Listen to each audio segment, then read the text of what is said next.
बच्चों, क्या हाल चाल। चलिए शुरू करते हैं आज का लेक्चर नंबर है हमारा सेकेंड। और इस लेक्चर में हम बहुत सारी चीजों को डिस्कस करेंगे। आप थंबनेल में देख ही चुके हैं क्या क्या डिस्कस करना है। तो चलिए शुरू करते हैं आज का लेक्चर। और हम कल वाले लेक्चर में बहुत सारी चीज को डिस्कस कर लिए थे और आज के लेक्चर में पेंटोज शुगर पूरा टोटली ही खत्म हो जाएगा। सारा चीज तो लगभग खत्म किया जाएगा। तो चलिए शुरू करते हैं। इससे पहले आपको कल हम एक क्वेश्चन बोले थे बताने के लिए, जो हमारा आरएनए होता है, आरएनए का कैटालिटिक रोल क्या होता है। एक बच्चे ने भी बोला था सर आरएनए के कैटालिटिक रोल के बारे में जरा नहीं बताया। तो चलिए आज बताएंगे उस क्वेश्चन के आंसर को। तो कैटालिटिक रोल इसलिए होता है कि जो पेप्टाइड बॉन्ड होता है, आगे आप पढ़ेंगे पेप्टाइड बंध कैसे होता है, हाइड्रोजन पेप्टाइड बंध कैसे बनता है। तो उसमें क्या होता है कि जो पेप्टाइड बंध बनता है उसमें ये क्या करता है, आरएनए में बनता है। तो ये कैटालिटिक एक रोल भी हो जाता है। तो आई होप इतना तो समझ में आ गया होगा। अब चलिए शुरू करते हैं आज का हमारा प्यारा सा शानदार सा लेक्चर। इस लेक्चर में चलिए, और my name is Pankaj Kashyap, जानते हैं। चलिए आप पेंटोज शुगर के बारे में देख लीजिए। कल यहाँ तक तो चीजें हो गई थी कवर। चलिए यहाँ पर क्या दिखाई दे रहा है, पेंटोज शुगर पूछेगा पेंटोज शुगर कितने होते हैं, कौन कौन पेंटोज शुगर होते हैं। आप क्या बताएंगे, deoxy ribose sugar and ribose sugar, यही दो टाइप के क्या होते हैं, पेंटोज शुगर होते हैं। Which is two type of pentose sugar क्या होते हैं, जो कि दो प्रकार के होते हैं। अब देखो यहाँ पर पेंटोज शुगर मिलते कहाँ है सर, मिलते कहाँ है। तो पेंटोज शुगर आपको जो दो है, दोनों अलग अलग जगह पर मिलते हैं। जैसे कि डीऑक्सी पेंटोज शुगर किस में मिलता है, डीएनए में। और राइबोज शुगर किस में मिलता है, तो आरएनए में। हो गया। इसकी जो फॉर्मूलाज है, फॉर्मूला भी लिखे थे, फॉर्मूला क्या होती है। तो डीऑक्सी राइबोज का क्या होता है, डीऑक्सी राइबोज का क्या होता है, C5H10O4 होता है। अब 4 क्यों होता है इसको भी बताया जाएगा। चलिए यहाँ पर दिखाई दे रहा है। तो इतना तो हो गया, चलिए ठीक है। अब देखिए मेरे भाई यहाँ पर क्या है, यहाँ पर कुछ दिखाई दे रहा है। तो हाँ सर स्ट्रक्चर तो दिखाई दे रहा है। क्या है, इट स्ट्रक्चर है, क्या है, structure of pentose sugar. Pentose sugar का क्या है, स्ट्रक्चर है, कुछ ज्यादा नहीं है। आपसे कुछ ज्यादा ये नहीं होगी। और जीरो से हीरो तो चलने की ये तैयारी हो रही है। तो देखिए यहाँ पर पार्ट कर देते हैं पार्ट सेकेंड हो गया ना। अब देखो मेरे भाई पेंटोज शुगर जब बनाओगे तो देखो यहाँ पर क्या लिखा है, जो आरएनए है, आरएनए में आपको दिखाई दे रहा है, आरएनए में फर्स्ट जो आपको दिखाई दे रहा है यहाँ पर पहले कार्बन पर, पहले क्या, फर्स्ट कार्बन पर OH है, सेकेंड कार्बन पर क्या है, OH है, थर्ड कार्बन पर भी OH है, और फोर्थ कार्बन पर, फिफ्थ कार्बन पर क्या है भाई, तो CH2OH है ना। तो ये सारी चीज तो आई होप दिखाई दे रहा होगा। यहाँ पर देखो अंतर, सबसे बड़ी अंतर क्या है, जो OH है सेकेंड कार्बन पर, यहाँ पर डीएनए में OH नहीं होता, डीएनए में क्या होता है, H होता है। क्या होता है, डीएनए में H होता है, सेकेंड कार्बन पर H होता है। और OH यहाँ पर लिख दो 2 डैश, क्या लिख दे, 2 डैश लिख दो मेरे भाई, 2 डैश डीऑक्सीराइबोस, 2 डैश डीऑक्सीराइबोस। अब कहानी का मतलब क्या है, 2 डैश डीऑक्सीराइबोस लिखे क्यों है। तो देखो यहाँ पर देखो, अगर इसकी हम स्ट्रक्चर अगर बना रहे हैं यहाँ पर, डीएनए के बारे में ही सारा चीज लोग हमको जानकारी इकट्ठा करना है। लेकिन जब स्ट्रक्चर बनाएंगे ना तो देखना, अगर सेकेंड कार्बन पर OH समूह होता है, OH क्या होता है, एक रिएक्टिव ग्रुप होता है, क्या होता है, रिएक्टिव ग्रुप होता है, क्रियाशील समूह होता है OH। आपको ये जानकारी होगी नहीं होगी हम तो नहीं जानते, लेकिन हम आपको जीरो से ही मानकर चला पढ़ा रहे हैं। तो यहाँ पर क्या है कि OH जो होता है एक क्या होता है, रिएक्टिव समूह होता है। रिएक्टिव समूह होता है क्रियाशील क्रियाशील समूह। आप देखो दोनों मीडियम के बच्चों के लिए इसीलिए बताते हैं रिएक्टिव ग्रुप। दिखाई दे रहा है यहाँ पर, दिखाई दे रहा है, एक बार देख लीजिए, दिखाई दे रहा है? हाँ दिखाई इतना तो दे रहा है मेरे भाई, इतना क्यों नहीं देगा, दिखाई दे रहा है। चलो अब क्या होता है, रिएक्टिव ग्रुप होता है। अब इसके वजह से क्या होता है, इसकी स्टेबिलिटी पर क्या होती है, इसकी स्टेबिलिटी पर फर्क पड़ता है। क्या होता है पहले लिखेंगे, जो रिएक्टिव ग्रुप होते हैं उनके स्टेबिलिटी पर क्या होता है कि डिफरेंसेस आते हैं, उसके स्टेबिलिटी पर क्या होता है, फर्क पड़ता है। स्टेबिलिटी पर फर्क कैसे पड़ता है, तो ये देखो आरएनए जो है ना, आरएनए में तो इसमें क्या है कि ये अस्थाई होता है। क्या होता है, अस्थाई होता है। क्या होता है, अस्थाई होता है, अस्थाई। अब ये याद रखना, याद रखने के लिए बोल देते हैं, ये क्या होता है, लेस स्टेबल होता है, लेस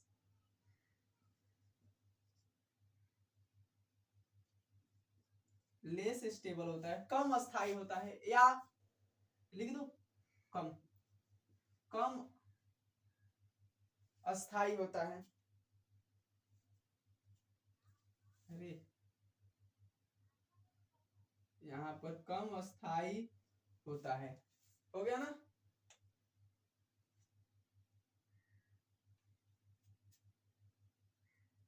जगह थोड़ी सी ऊपर लिख देते हैं इसको,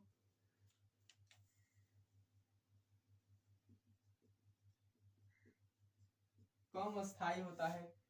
अब कम अस्थाई लेस स्टेबल होता है, वही क्यों होता है, तो इसी OH क्रियाशील समूह के कारण, OH के कारण क्या होता है, अस्थाई होता है, जो कि कहाँ पाया जाता है, सेकेंड कार्बन पर क्या होता है, ये सेकेंड कार्बन पर OH मिलता है। सेकेंड कार्बन में, इसके सेकेंड कार्बन पर क्या मिलता है, H मिलता है, सेकेंड कार्बन पर H मिलता है, इसलिए क्या होता है, स्टेबल भी होता है, स्टेबल होता है।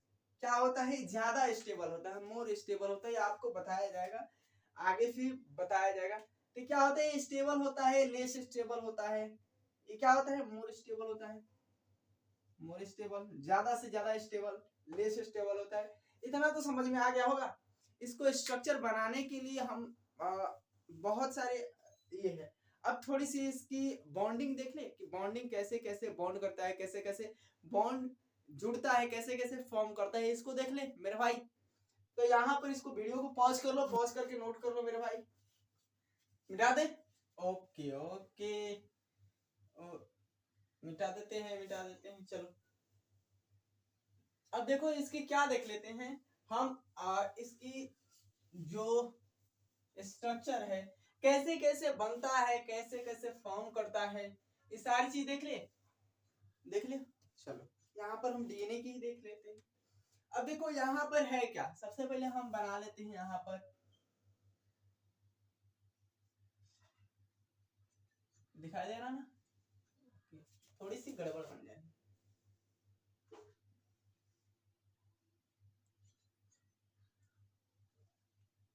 हो गया ना, ओके।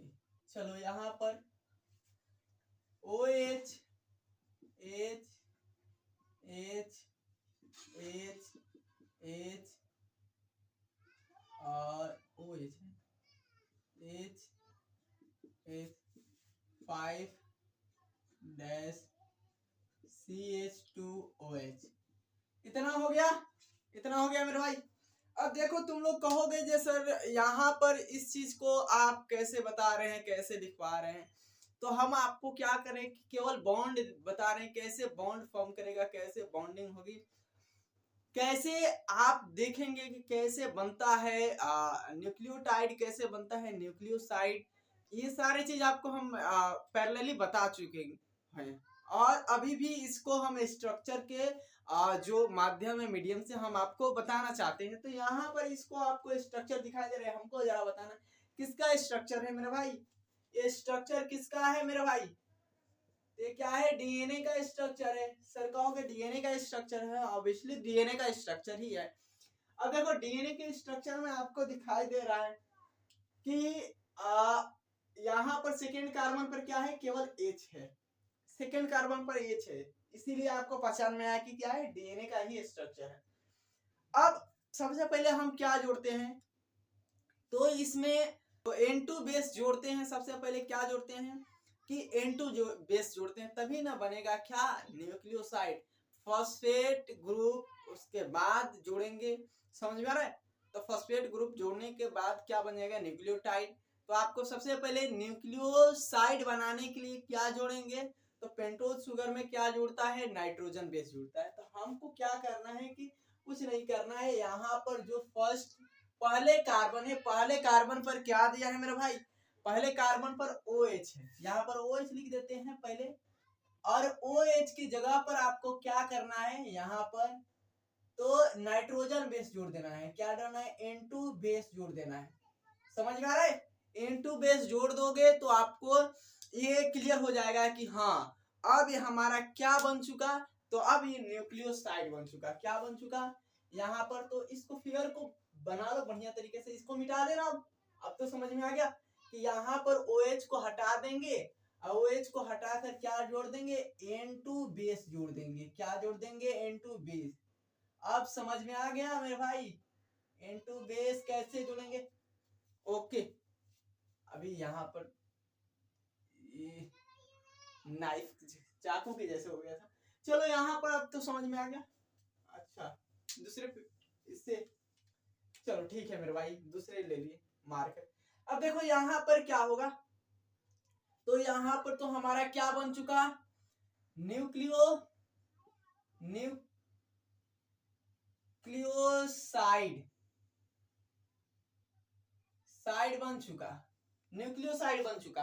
अब तुम देखो यहाँ पर जो हमारा नाइट्रोजन बेस जुड़ा है ना, नाइट्रोजन बेस, इसके साथ कौन सा बॉन्ड जुड़ता है? मतलब कि जो बंध होता है, जो बॉन्ड होता है, कौन से बॉन्ड फॉर्म करते हैं? कौन से बंध होते हैं? तो यहाँ पर याद रखना मेरे भाई, बीटा क्या है? ये बीटा है। एन क्या है? ग्लाइकोसिडिक बॉन्ड, ग्लाइकोसिडिक बॉन्ड होता है। याद रखना, पूछेगा मेरे भाई, क्या पूछेगा आप समझ लो। पूछेगा जो फॉस्फोर जो पेंटोज शुगर है, पेंटोज शुगर और नाइट्रोजन बेस के बीच कौन सा बॉन्ड बनता है? तो आपको कुछ नहीं सोचना है, तो आपको क्या जवाब देना है? तो बीटा एन ग्लाइकोसिडिक बॉन्ड जुड़ता है। ग्लाइकोसिडिक बॉन्ड होता है, यही फॉर्म करता है। समझ में आ रहा है? क्लियर हो रही है मेरी बातें? तो चलो यहाँ पर तो ये तो ठीक हो गया। अब देखो यहाँ पर जोड़ दिए, अब ये क्या बन गया? न्यूक्लियोसाइड। अब हम क्या जोड़े थे? अब इस न्यूक्लियोसाइड में फॉस्फेट ग्रुप जोड़े थे। फॉस्फेट ग्रुप जब जोड़े तो क्या बन गया था? हमारा न्यूक्लियोटाइड। न्यूक्लियोटाइड तो कुछ नहीं करना है, यहाँ पर जो आपको 5वें कार्बन पर यहाँ पर OH पर क्या करना है? तो आपको P ग्रुप जोड़ देना है। क्या है? फॉस्फेट जोड़ देना है। अब फॉस्फेट जैसे जोड़ोगे क्या बन जाएगा?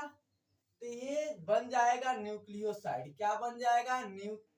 न्यूक्लियोटाइड बन जाएगा। न्यूक्लियोटाइड बन जाएगा। याद रहेगा मेरे भाई?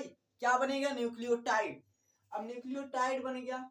अब देखो यहाँ पर फॉस्फेट ग्रुप जुड़ा है, तो इसके बीच में कौन सा बॉन्ड होगा?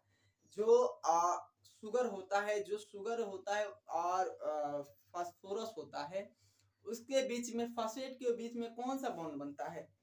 तो फॉस्फोडाइएस्टर बॉन्ड। क्या होता है?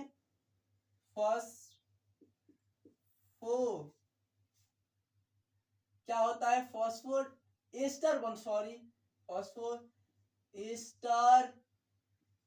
बॉन्ड।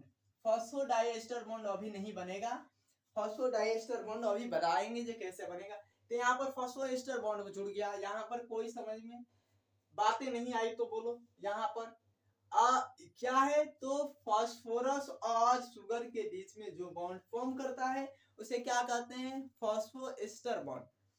अब हमको तो क्या बनाना है मेरे भाई? हमको क्या बनाना है? तो फॉस्फो जो डाइएस्टर बॉन्ड इससे पहले बोले थे वो बनेगा, तो क्या कहलाएगा? फॉस्फोडाइएस्टर जब बॉन्ड बनेगा तो हमारा क्या होगा? डाई न्यूक्लियोटाइड बनेगा। क्या बनेगा? Dinucleotide. आराम से समझना क्या बनेगा? Dinucleotide. अब कैसे होगा अभी बताते हैं। मतलब कि यहाँ पर देखो एक और बना दो। क्या क्या सर? तो यहाँ पर एक और। अब देखो अगर नया हमको न्यूक्लियोटाइड जोड़ना है, क्या नया न्यूक्लियोटाइड जोड़ना है, नया न्यूक्लियोटाइड जोड़कर और क्या है कि हम डीऑक्सीराइबोज बनाना है। डीऑक्सीराइबोज डीएनए बनाना है, तो डीऑक्सीराइबोज बनाने के लिए तो नया एक न्यूक्लियोटाइड जोड़ना पड़ेगा। न्यूक्लियोटाइड जब जोड़ेंगे तो क्या बनेगा हमारा? तो डाई न्यूक्लियोटाइड जब हो जाएगा तब वो ये क्या कहलाएगा? तो डीऑक्सीराइबोज। अब देखो यहाँ पर कहाँ पे जोड़ेंगे सर? तो यहाँ पर क्या जोड़ना है? यहाँ पर इसके थर्ड कार्बन पर क्या है? थर्ड कार्बन पर second carbon, one carbon. Second carbon पर क्या करना है? थर्ड कार्बन पर यहाँ पर आपको कुछ नहीं करना है और फॉस्फेट ग्रुप जोड़ देना है। क्या जोड़ना है? Phosphate group. नया एक अगर न्यूक्लियोटाइड जोड़ना है, क्या जोड़ना है? न्यूक्लियोटाइड जोड़ना है तो क्या करेंगे? पहले फॉस्फेट ग्रुप जोड़ेंगे। अब देखो थर्ड कार्बन पर ही जोड़ना है, थर्ड कार्बन पर ही जोड़ना है। अब बना लो। अब क्या बना लो? यहाँ पर इससे तो अच्छा ही है, हो गया ना? अब देखो यहाँ पर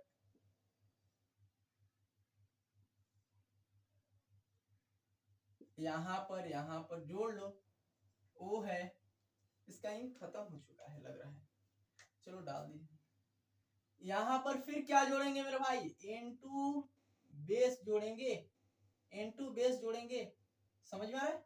N2 बेस जोड़ेंगे और यहाँ पर H, यहाँ पर क्या होगा? H, यहाँ पर H, यहाँ पर क्या होगा?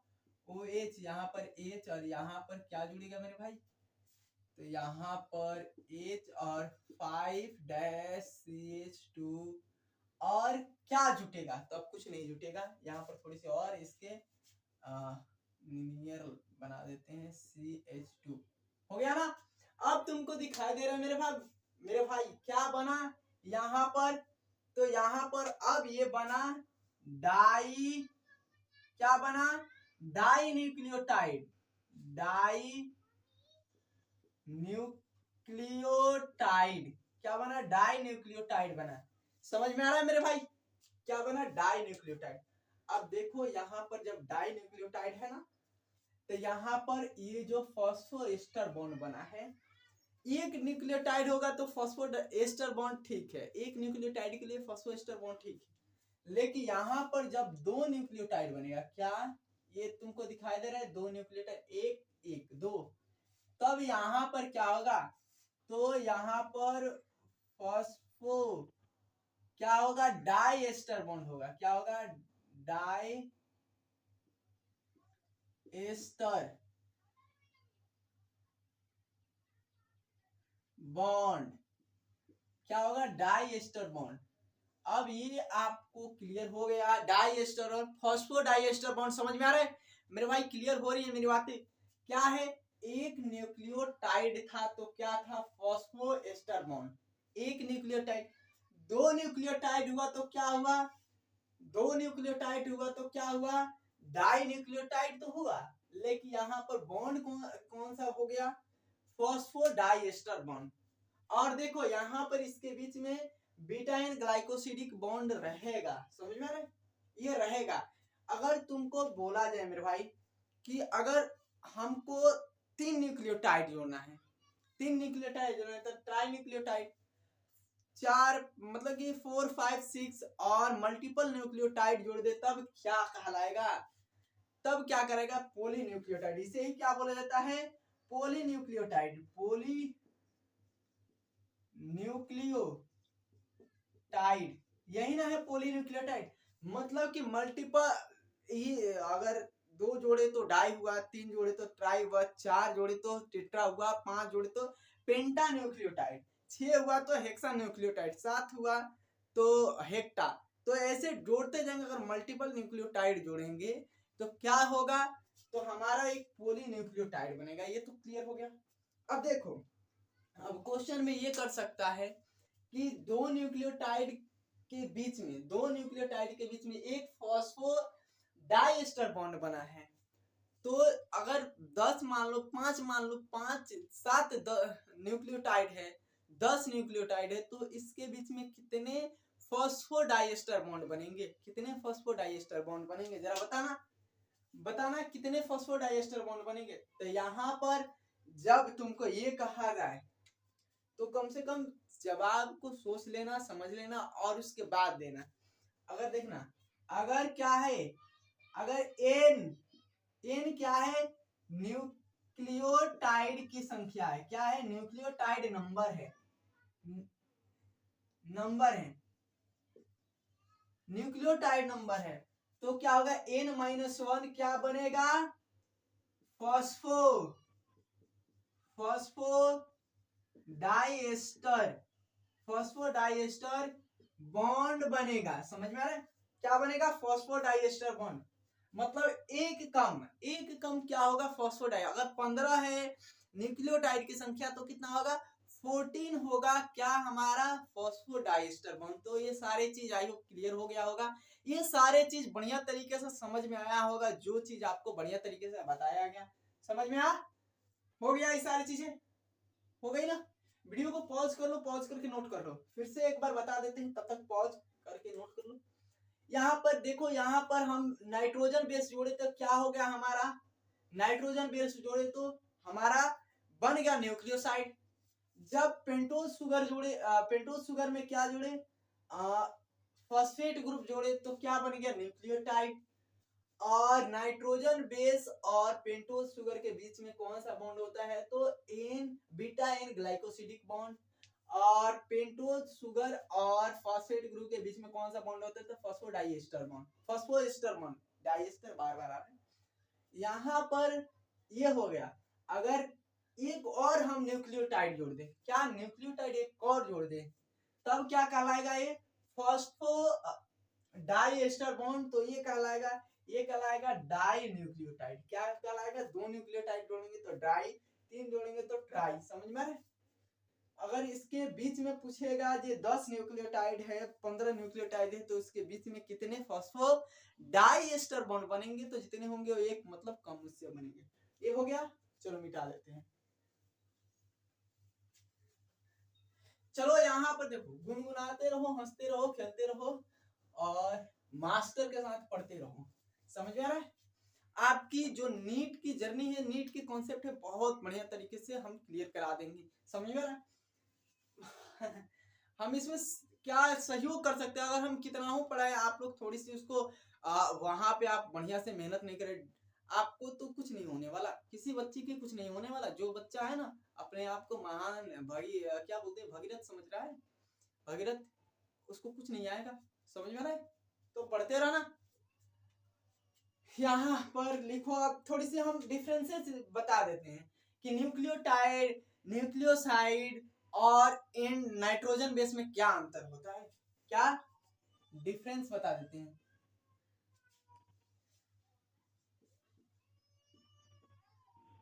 डिफरेंस बिटवीन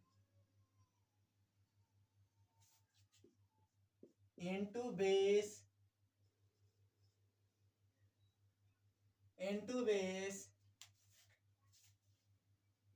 और क्या, यहां पर लिख दो न्यूक्लियोसाइड एंड न्यूक्लियोटाइड। अब इसमें अंतर क्या है, डिफरेंसेस क्या है, कोई पूछेगा बाबू मेरे, देखो हिंदी मीडियम इंग्लिश मीडियम दोनों बच्चों के लिए सफिशिएंट है और दोनों बच्चे इससे पढ़ सकते हैं, इसका लाभ उठा सकते हैं, हिंदी मीडियम के बच्चे जो है। और बोर्ड के एग्जाम के लिए भी सफिशियंट है, क्योंकि किसी भी बोर्ड के एग्जाम हो, आरबीसी हो, किसी भी हो, सीबीएसई हो, अब हिंदी मीडियम के बोर्ड हो, मतलब बिहार बोर्ड हो, सबके लिए है। तो यहाँ पर आपको दिखाई दे रहा है अंतर हिंदी मीडियम में क्या बोले, हिंदी में जो नाइट्रोजन बेस होता है और न्यूक्लियोसाइड होता है, न्यूक्लियोटाइड में अंतर समझ में आ रहा है, अंतर है, डिफरेंस क्या है, अंतर है, अंतर, अंतर समझ में आ रहा है। अब चलो यहां पर बना लो मेरे भाई, यहां पर बना लो, ये क्या है, नाइट्रोजन बेस बना लो, N2 बेस, ये क्या बना लो, न्यूक्लियोसाइड, ये क्या बना लो, न्यूक्लियोटाइड, न्यूक्लियोसाइड न्यूक्लियोटाइड, समझ में आ रहा है, क्लियर हो रही है मेरी बात।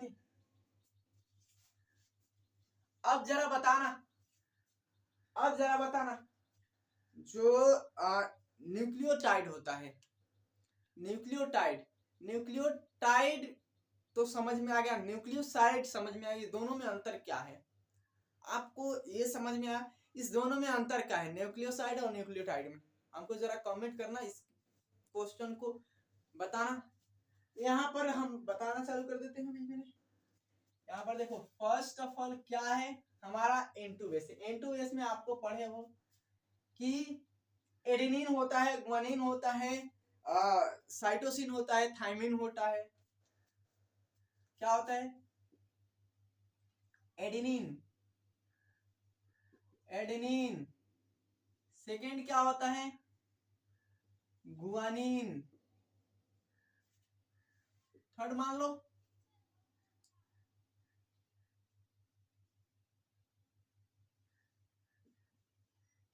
थाइमिन, थाइमिन, फोर्थ मान लो साइटोसिन, क्या होता है, साइटोसिन, और फिफ्थ मान लो क्या है, यूरेसिल, हो गया ना, यूरेसिल। अब देखो यहाँ पर यूरेसिल भी हो गया, थाइमिन भी हो गया, साइटोसिन भी हो गया, गुआनिन भी हो गया, यूरेसिल भी हो गया। अब हम न्यूक्लियोटाइड बनाने के लिए क्या जोड़ते हैं इसमें, इस नाइट्रोजन बेस में क्या जोड़ते हैं, तो पेंटोज शुगर जोड़ते हैं। पेंटोज जब शुगर जोड़ देंगे ना, पेंटोज शुगर, तो ये इसका नाम अलग हो जाएगा, इसका नाम क्या हो जाएगा, अलग हो जाएगा। देखो कैसे अलग हुआ, एडिनोसिन, इसका नाम क्या हो जाएगा, गुआनोसिन,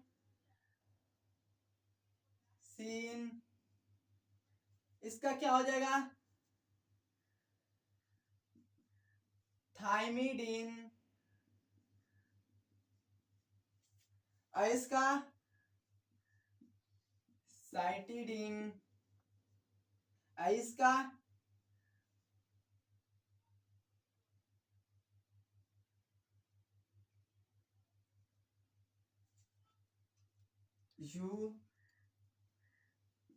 यूरेडिन, हो गया, क्लियर हुआ। यहाँ पर इतना तो सारे चीज कॉन्सेप्ट क्लियर हो गया होगा, क्रिस्टल भी क्लियर हो गया, यूरेडिन समझ में आ रहा है, ओके। अब देखो यहाँ पर क्या है, यहाँ पर ये नीचे वाले दिखाई दे रहा है, जरा कमेंट करना, नीचे वाले दिखाई दे रहा है मेरा भाई, ये हो गया। अब देखो इसमें क्या जोड़ दे जो न्यूक्लियोटाइड बन जाए, तो इसमें फॉस्फेट ग्रुप जोड़ दो न्यूक्लियोटाइड बनने के लिए, एडी, अबे तेरी,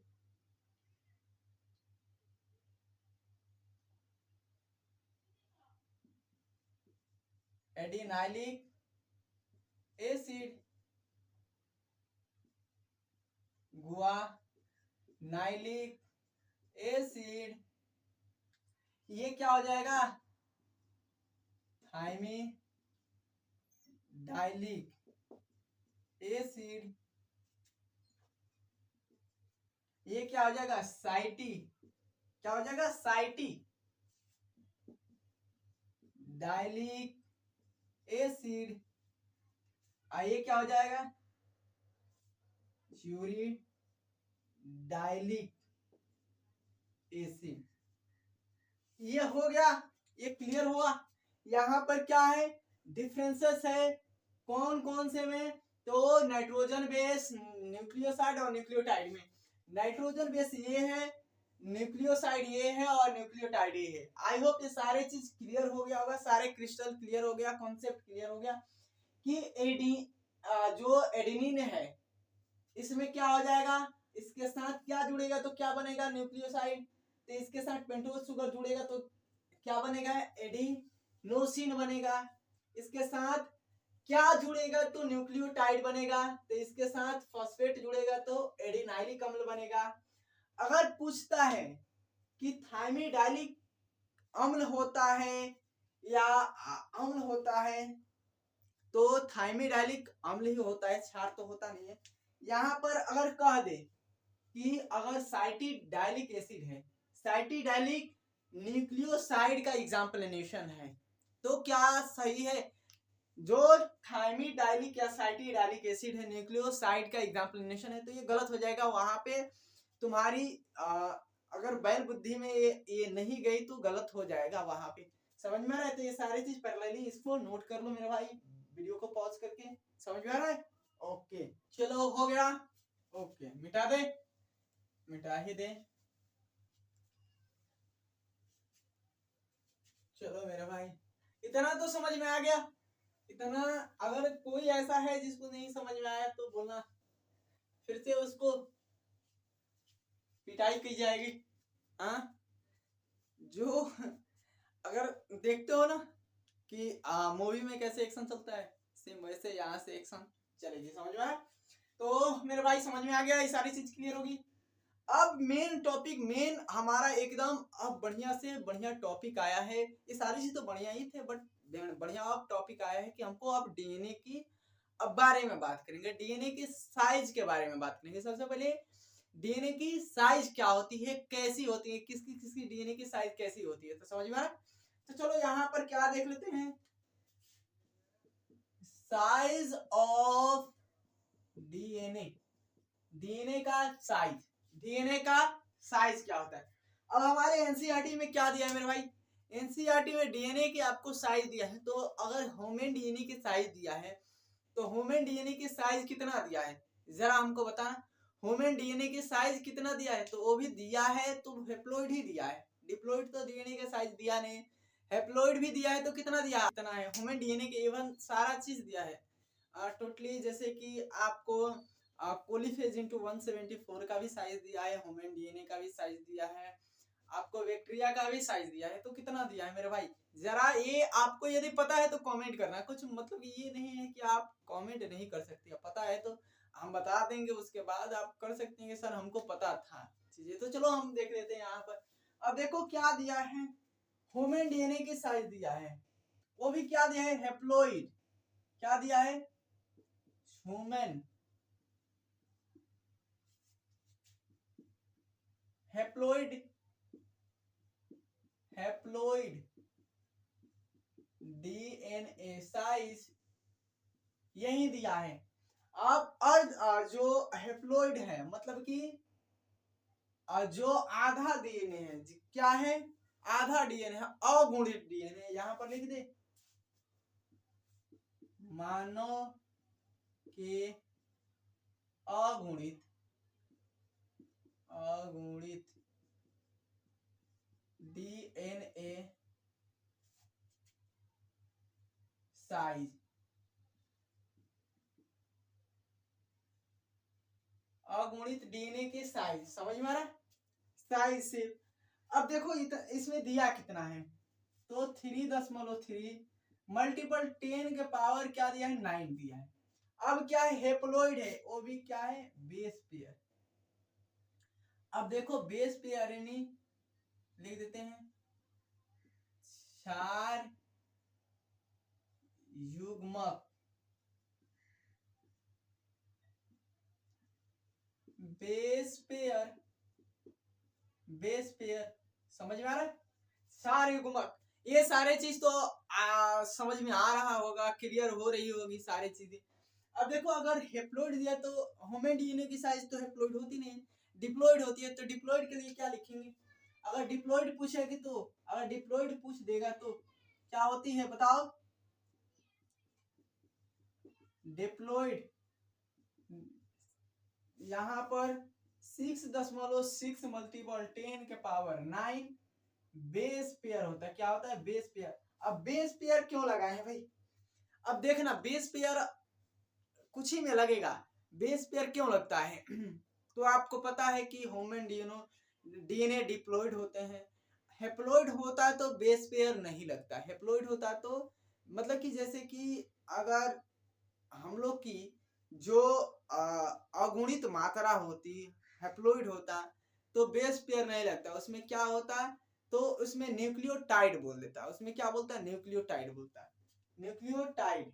तो यहाँ पर वही पूछेगा अगर बैक्टीरिया का। क्या पूछे? बैक्टीरिया का, बैक्टीरिया, बैक्टीरिया का पूछ ले। बैक्टीरिया का कितना होता है? तो बैक्टीरिया का क्या लिखोगे मेरे भाई? बैक्टीरिया का क्या लिखोगे? तो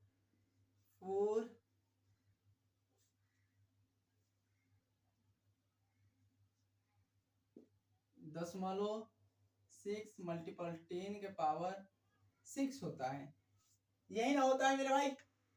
होता है ना? देख लेना, बेस पेयर होता है, बेस पेयर। अब देखो क्यों बेस पेयर होता है? बेस पेयर क्यों होता है?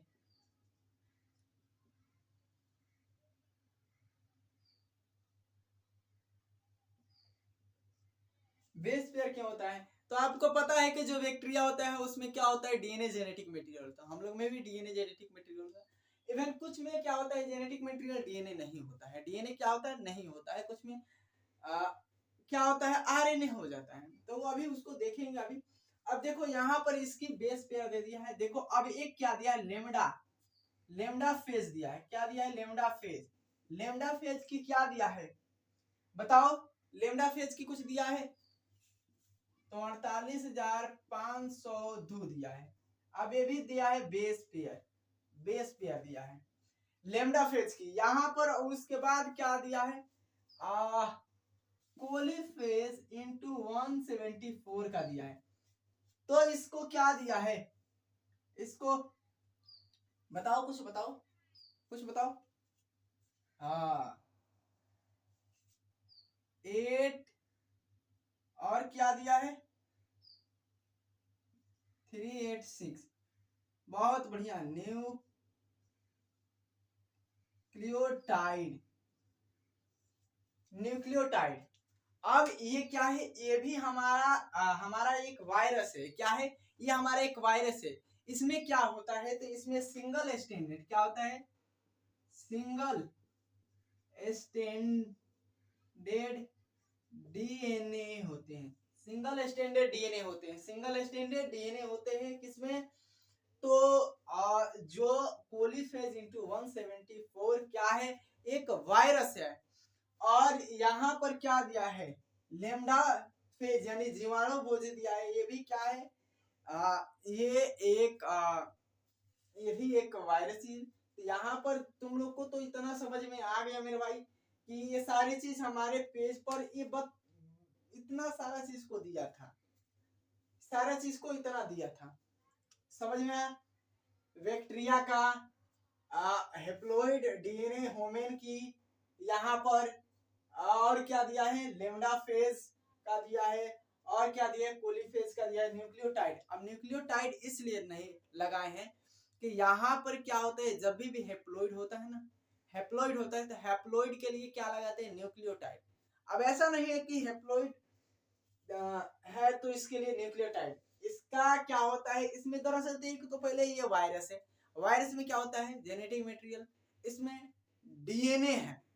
डीएनए क्या है? सिंगल स्टैंडर्ड है, सिंगल स्टैंडर्ड है। एक M30 होता है, M30 जीवाणु। तो उसमें भी क्या होता है? M30 जीवाणु भोजी होता है। तो वहां पे भी आपको सारा चीज ये क्लियर हो जाएगा। समझ में आए? तो ये हो गया, वीडियो को पॉज कर लेना मेरे भाई, पॉज करके नोट कर लेना। बेस पेयर क्षार युग्मक होता है, याद रखना, बेस पेयर क्षार युग्मक। हाँ, एक चीज बच्चों को ये चीज डाउट रहेगा कि सर अगर हम जब स्ट्रक्चर बनाए थे, इसको मिटा लो, हो गया। चलो,